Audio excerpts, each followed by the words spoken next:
Hey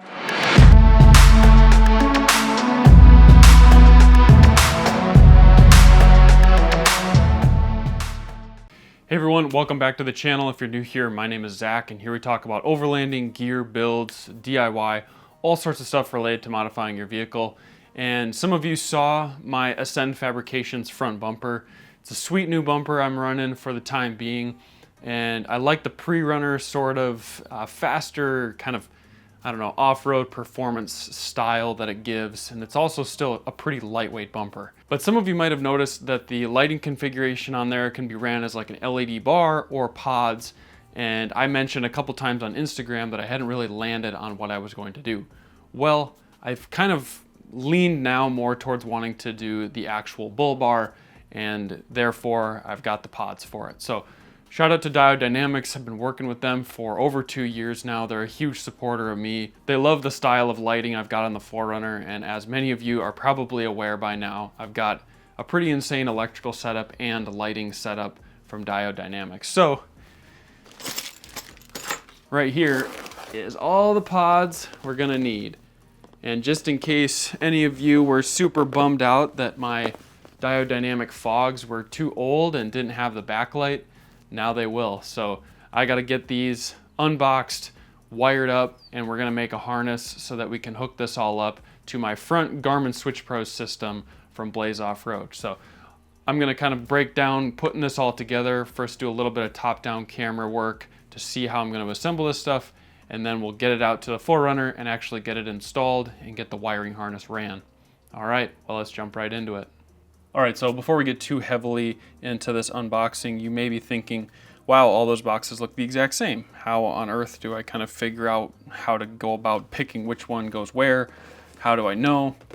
Nice thing is a lot of them are labeled on the end here. So this says SS3 Pro, amber backlight, yellow lens, and driving standard single. Okay, so we've got that one. Let's see here, we've got another one of the exact same, and then we've got one right here, yellow driving standard, and then here, SAE fog. So this is going to be for my fog lights, so we'll set this one aside for now. This is going to get mounted into my fog light bracket that Dynamics provides, so we're going to not need too much from this.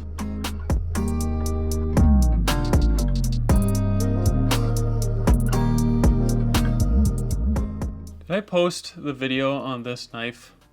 I don't know if I did. This is the Avere by Exceed Designs. I'll figure out if I posted that or not. It is one of the coolest pocket knives I have ever owned. And the flip out is just buttery smooth. I absolutely love it.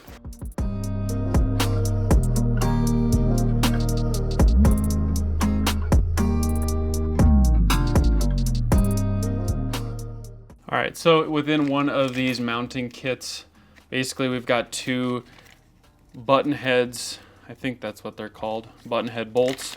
And so they're gonna take, I think, a 5/16 or maybe the size smaller Allen keys. And then the very bottom, we've got a carriage bolt. It's going to slide through our bracket with a nut and a lock washer on the back side. This should save some time. Little baby Hercules impact. I use this for small stuff and stuff that I know I don't need to torque down too hard. And it's pretty convenient.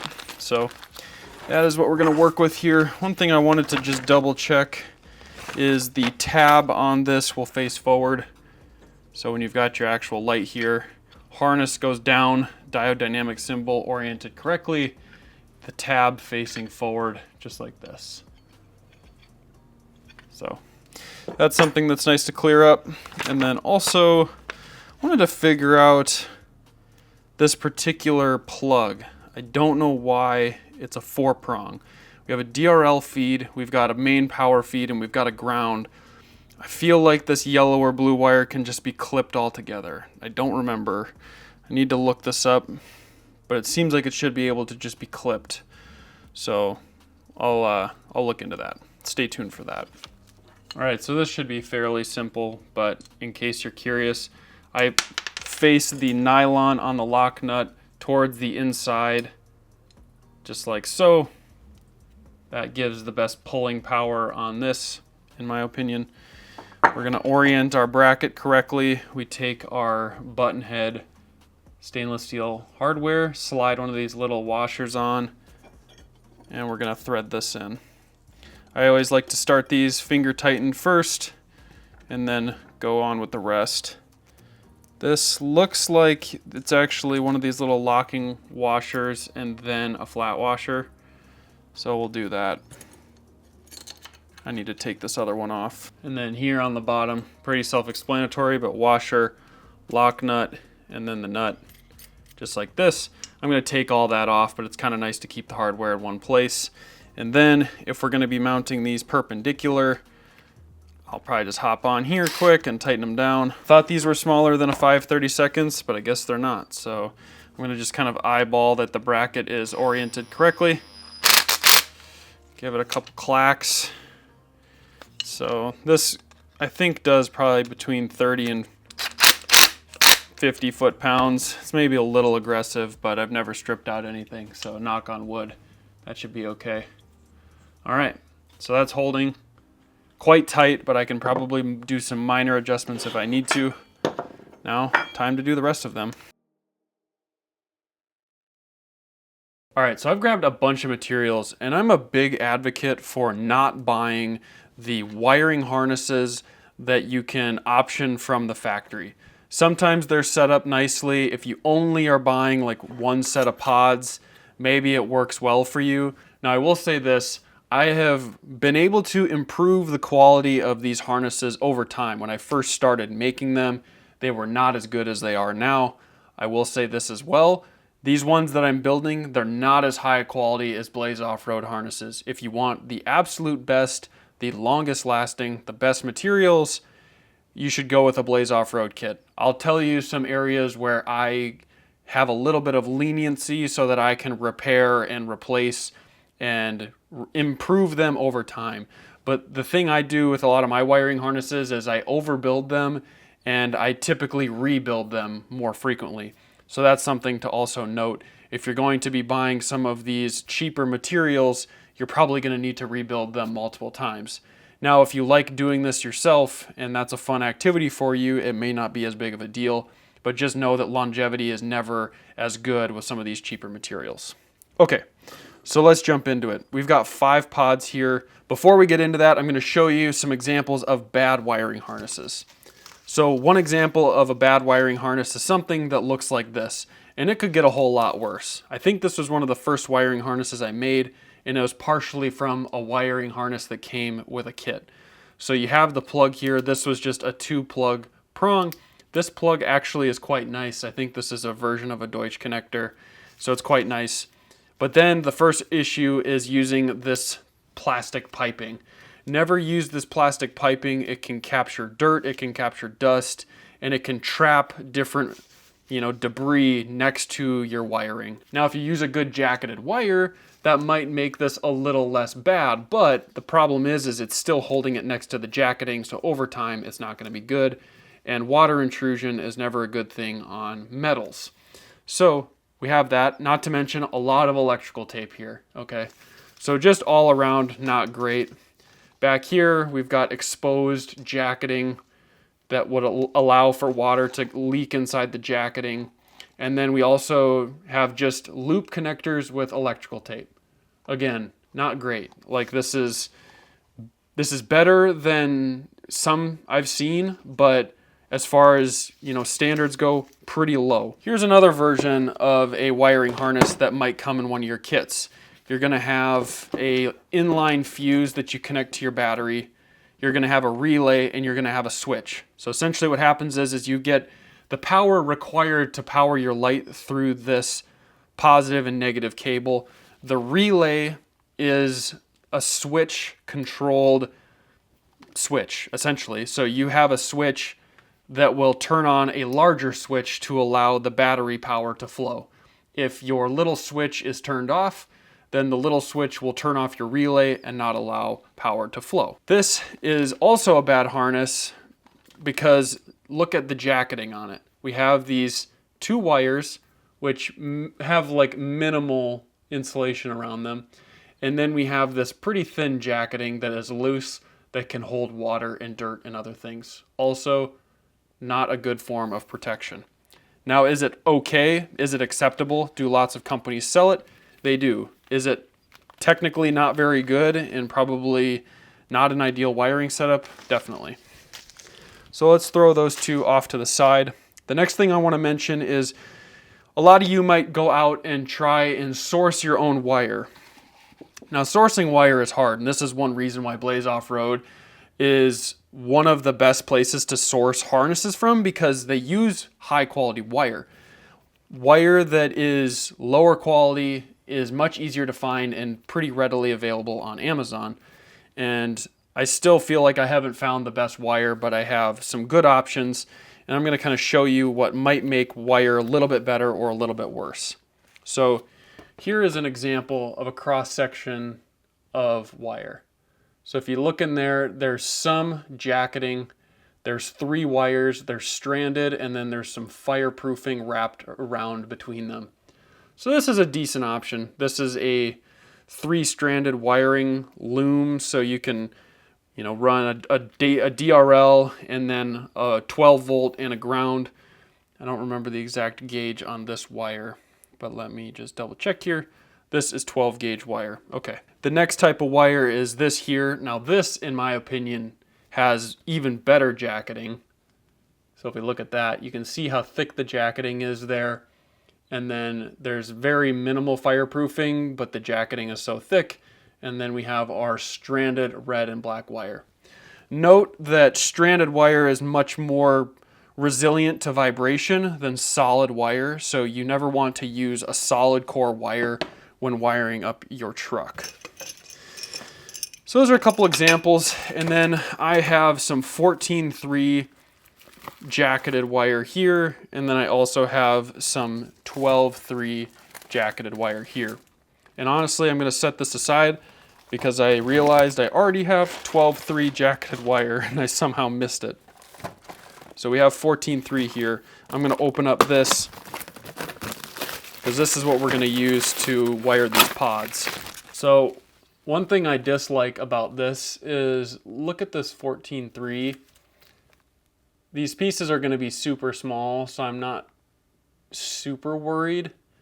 But see how thin the jacketing is? Like, if we take this jacketing and compare it to this jacketing, look at how much thicker it is in this hand than in this hand. So it just goes to show you how much more protection is in this wiring than there is in this. And so there's different levels of jacketing, and that's important to note when you're buying wire. So in all honesty, I kind of want to return this, but since it's such short distances and we're going to put some tech flex around that, I think we'll be okay. So this we're going to set aside. But if you're going to go and buy this type of wire, buy the thicker jacketing wire. We've got some 14 gauge, we've got some 12 gauge, and I've shown you some wiring harnesses that are good and bad and some things to look at in the jacketing. All right, so now we've picked these wires, but you're probably thinking, well, Zach, how did you pick the gauge wire in the first place? And this is a bit of a delicate balance, but a lot of it has to do with what pods we're running and how far the wire needs to run. Because we're working with 12 volt DC systems, this helps a lot with the math. So a lot of times there's a couple helpful equations in DC power or DC circuits. Voltage is equal to current times resistance, and power is equal to voltage times current. So what we'll do is we'll look at our piece of paper here. We have an SS3 pod.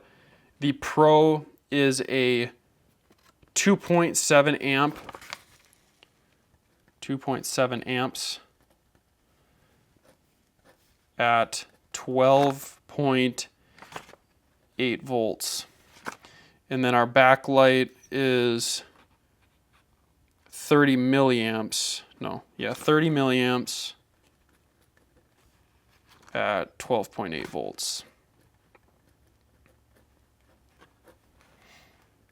This is 0.38 watts. And this is going to be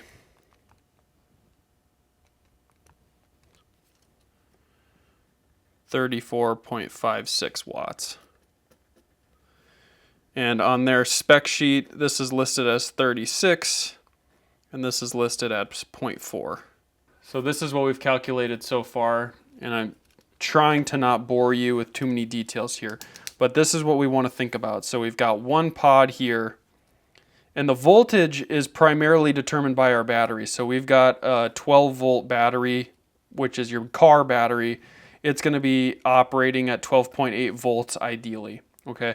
And that battery is going to go to your switch system. So you've got your switches, and then your switch is going to run this wiring harness, okay? And what we have is we have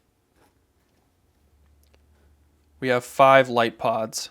Now the important thing to note is when you're wiring up anything like this, voltage drops in parallel. So what we want to do is we want to have our car battery, we'll just say 12.8 volts plus or minus car battery within our circuit is going to drop across each pod. So we've got one pod, all these pods.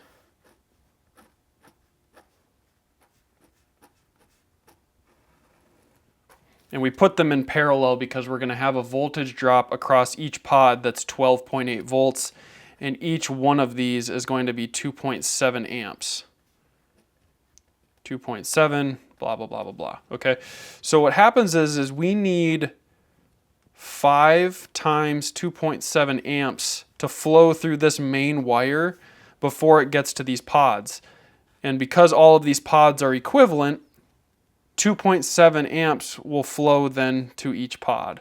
Okay, so now looking at our drawing here, we've got 13.5 amps coming out of our switch.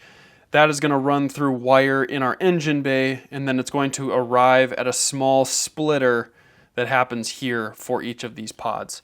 Now the distance where this wire is carrying 2.7 amps is pretty short, so this is where your wire could be smaller, and then your main wire hauling the 13.5 amps could be larger. Now, this is where we start to spec what we want our wire to be. So I measured on the Ascend bumper, this is 26 inches, which means that approximately this length of wire is going to be, 14 inches. We'll say this wire here is going to be 14 inches. This one is going to be 8 inches. This one is going to be 8 inches. And then this one in the middle, we'll say is going to be like 6 inches. So all of these wires are really short. But this one here, running back to the engine bay, I'm going to say this is going to be around 6 to 10 feet. Okay, so what we do is we go and we then use a wire gauge calculator to figure out what we want.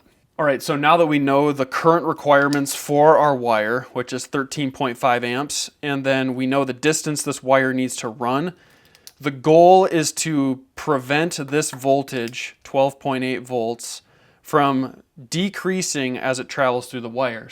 So what typically happens is if you choose too small of a wire, there are losses within the wire that cause you to need more voltage to drive a smaller wire. And there's multiple reasons for this, but basically the point is let's say you're wanting to supply a certain amount of water to an area in your yard. You want to pick a massive pipe that will allow plenty of water to be delivered as opposed to cutting it close, because then you might have issues where you don't deliver enough water to your yard. So that's similar to what we're doing here. We pick an ample size wire, and this is where I typically overbuild your wire. So we have 6 to 10 feet here that needs to run roughly 14 amps with our calculator. With a voltage drop of only 3% as opposed to like 10%, you could be a little bit more lenient, but if you're going to be really strict, then you want to use at least 12 gauge wire per the calculators. And then when we get down here, these wires could be a lot smaller, but what we're now limited by is these little Deutsch connector plugs use these special pins that are called a size 16 Deutsch connector pin. And these are happiest using a 14 or 16 gauge wire. Now, I could probably use 16 gauge, and that's actually probably what these wires are right here. I haven't checked them, but regardless, I just figured I'd overbuild it. So that's what I was gonna do. So what we're gonna do is we're gonna take apart this plug and rebuild it so that it actually accepts just our wires straight up, and we don't need to use any sort of butt connectors. Less areas for water intrusion or failure. Okay, so now there are multiple techniques for the next steps in this process. So one thing I'm gonna do is I always cut a nice clean cut on this wire because it just helps when working with the wire more. And so now what we do is I like this braided protective tech wrapping. And this is just cheap Amazon stuff. It's nothing fancy. But what you can do is I basically throw this on the floor and I start to thread it over the wire. And depending upon what size wire you're buying and how many gauge strands are running through it, the jacketing and everything, you'll have to pick the size that works best for your wiring. I use 3/8 inch on most of this thicker wire, and then occasionally I'll use 1/4 inch on smaller diameter stuff. So this is a little bit of a close call as to whether I should use 1/4 or 3/8, but we'll make do with 3/8 for the time being. So this is my 14 gauge wire, and what I'm going to be doing is I'm going to be segmenting this into smaller pieces. And this stuff is kind of annoying to work with, so that's why I also use this tech wrap. And I only cut wire with these wires. I have another wire cutter I use on the tech wrap. This tends to dull your wire cutter, so I always use like an older wire cutter when I do this tech wrap. So we'll let that sit for now, and I'm going to demonstrate how to take apart one of these. All right, so now what we're going to do is we're going to use the included wire plug that comes with these pods. You don't have to pay extra for this, and we're going to pull off this little head here. So there's a number of ways you can pop this off. I like to just grab the end of it and pull it clean off with the pliers. Now the next step is you're going to use one of these little tools, and I bought another one just to show kind of how this process works, and also because I ruined my old one using it as like a poking tool for other stuff. But we'll quick unbox this one. This is a cheap one off Amazon. These tools are pretty basic, so I don't mind using some of these cheaper ones. But it's got this little hook tool and it's got a little flat head. And so what we'll do is inside of here, it's pretty hard to see, but you can reach in and you can pull open this little tab that then allows you to pull these wires back through. So that's what I'm doing. I'm prying this, and then you'll slowly see those little cylinders pull out. So they pop out, and now this piece can be set to the side, and we have this little oiled gasket that will push in the back. Now you may also notice this layout is sort of important to remember. So I went back and I watched some videos. The yellow wire is completely useless. I'm not sure why it's even there. They sell little white plugs to put in there, and that's what we're going to use. The blue wire is for the DRL. The red wire is for the main, and the black wire is the shared ground. We need to remember this orientation on this plug. So note that the ground and the blue wire are on the bottom or the opposite side of this little plastic plug. Great. Okay, so now that we have that, what we're going to do is we're going to grab our wire we have here. And this tech wrap is a little annoying. It always frays like this, and maybe there's a better approach for this, but I really like this Icon wire cutter. It's very sharp, and it allows me to cut this like wrapping nicely. So that's what I use it for. I try to be careful with certain tools so that they stay sharp rather than use the same tool for everything. Okay, so this wiring does not have the jacketing I would prefer, but I feel with these multiple layers of protection and how small these little pieces are going to be, you'll see what I mean. I think it's going to be okay.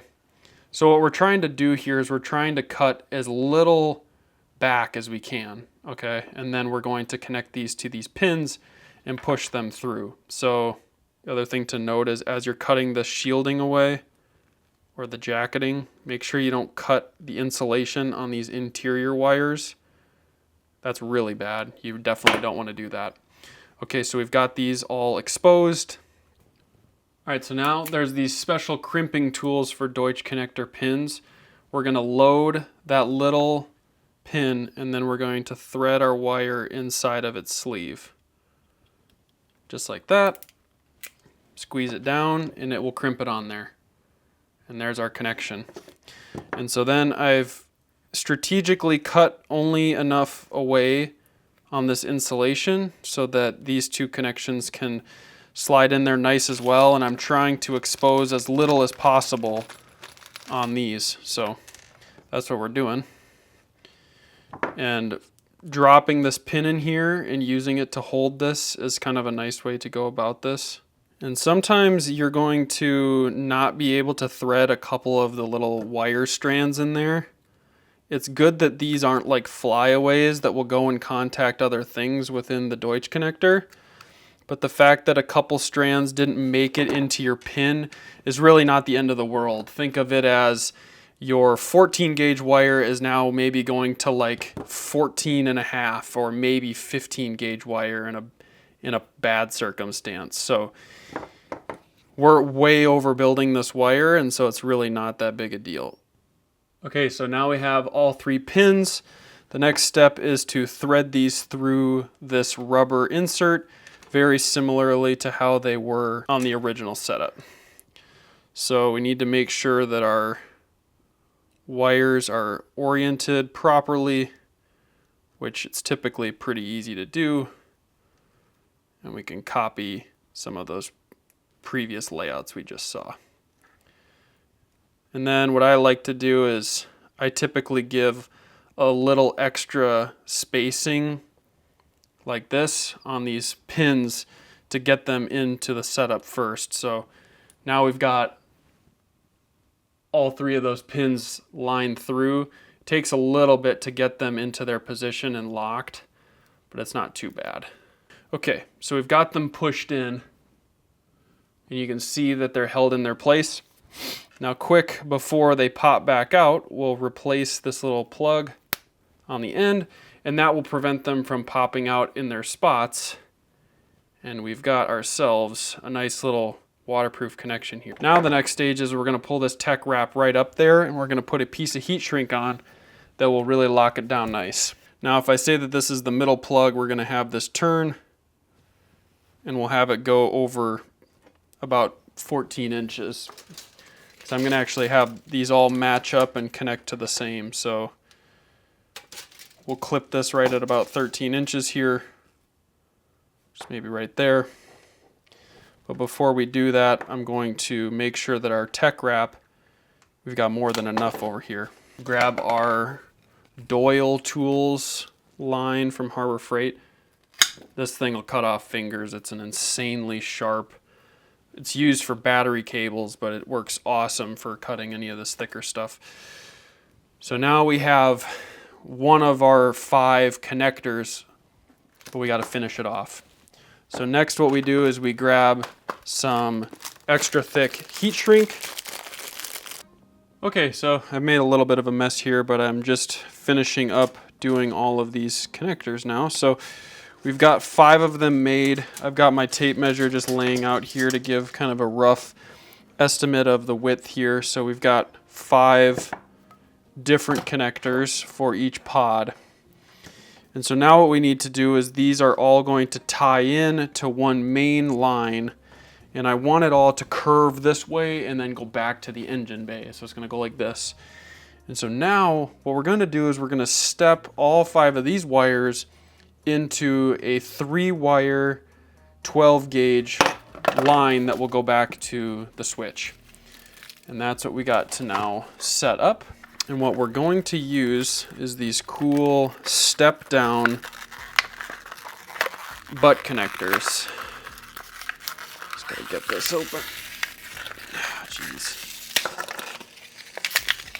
The only tricky part with these is you gotta get the connection right the first time.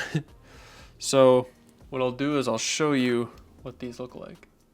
So you can see how in one hole it is 8 gauge and then in the other hole it's 12 gauge.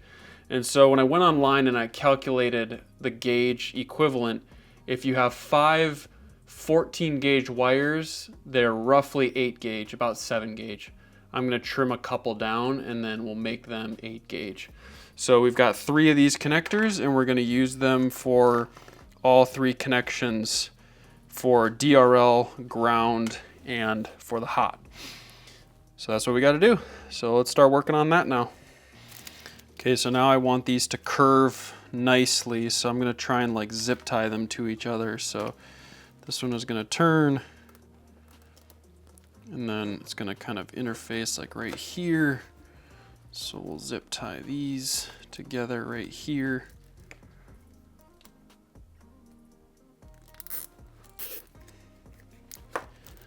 These don't need to be permanent, I just want them to kind of hold.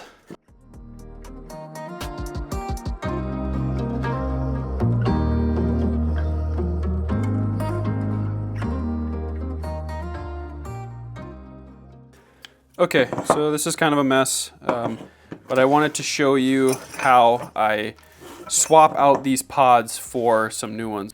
All right, so this is a mounting system provided by Dynamics. Actually, it looks like the paint's kind of chipping a little bit on these, but I'm gonna pull off these covers and show you what they'll look like on the new pods. So there's 2 screws and then these latch in. That's basically how you pull them off of the vehicle. And then what we'll do is, if you flip them around, there's a couple of different bolts on the back that we got to remove, and then we'll swap them onto the new pods. So let's get into it. Okay, so what we're going to do is we're going to take our 5/32 Allen key.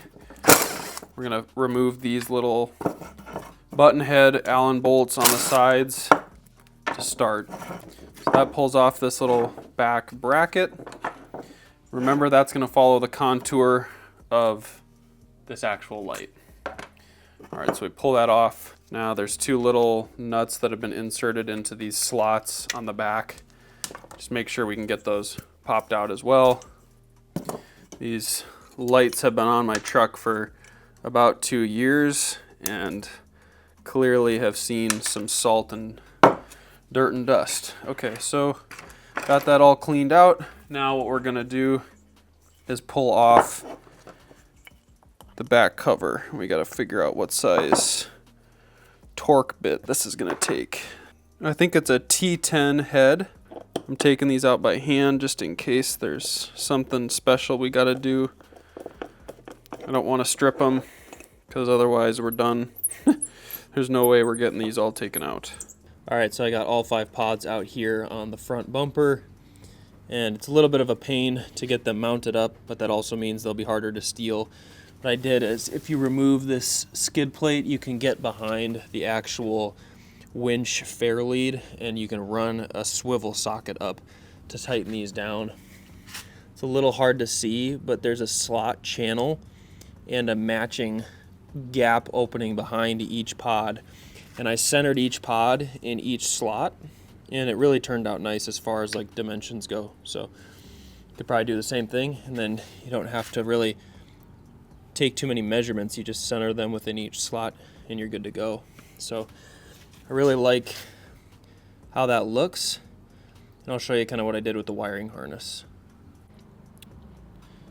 So it's slightly hard to show, but there's the wiring harness down there. You can see it's kind of ran, and I zip tied it to the back on those little tabs on the actual bumper kind of decorative piece that goes on the plastic. So there's the harness, comes along, and then show it down here. You can see it kind of right in there. So there it is. You can kind of see it running along through there, right behind the grill. All right, and then I can route it back behind here, right up to my Garmin power switch system, which we are redoing so that I can run a DRL bus bar, kind of like this one right here. So that's the goal. I just drilled a hole so this will match. So now we got to bolt it up, and then I'm going to redo some of my DRLs. So let's get into it.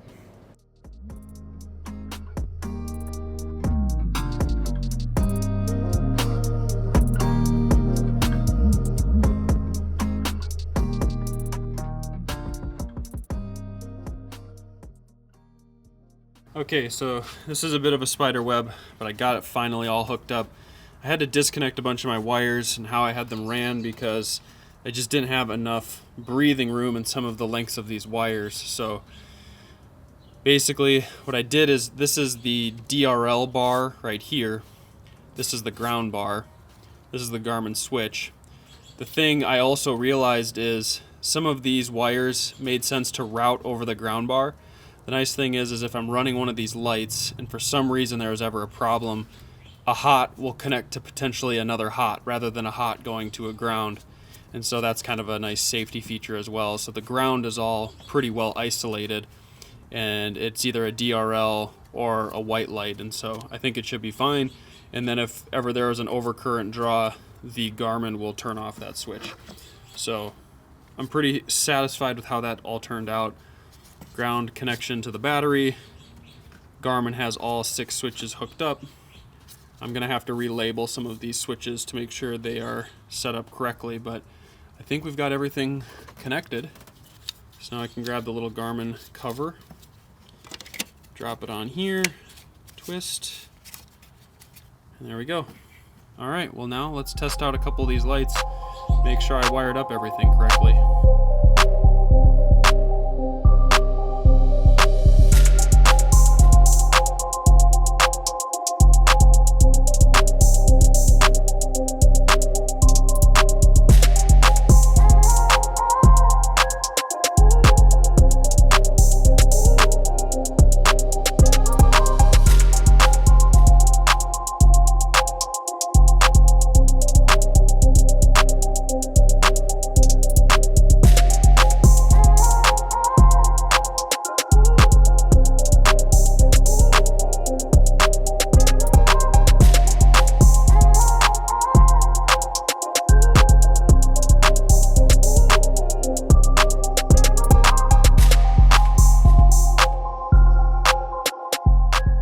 Alright, well that's going to be a wrap for this video. Thank you so much for watching. I hope you thought that was cool and you kind of like the lights look on the 4Runner. It's very overkill and very extra at this point. It's cool that it's coordinated, but man, is it getting a little bit over the top. But it's fun. I like it, and I think that all of the matching DRLs is kind of unique and cool. So, alright, well thank you so much for watching. I really appreciate the support, and I'll catch you all in the next video.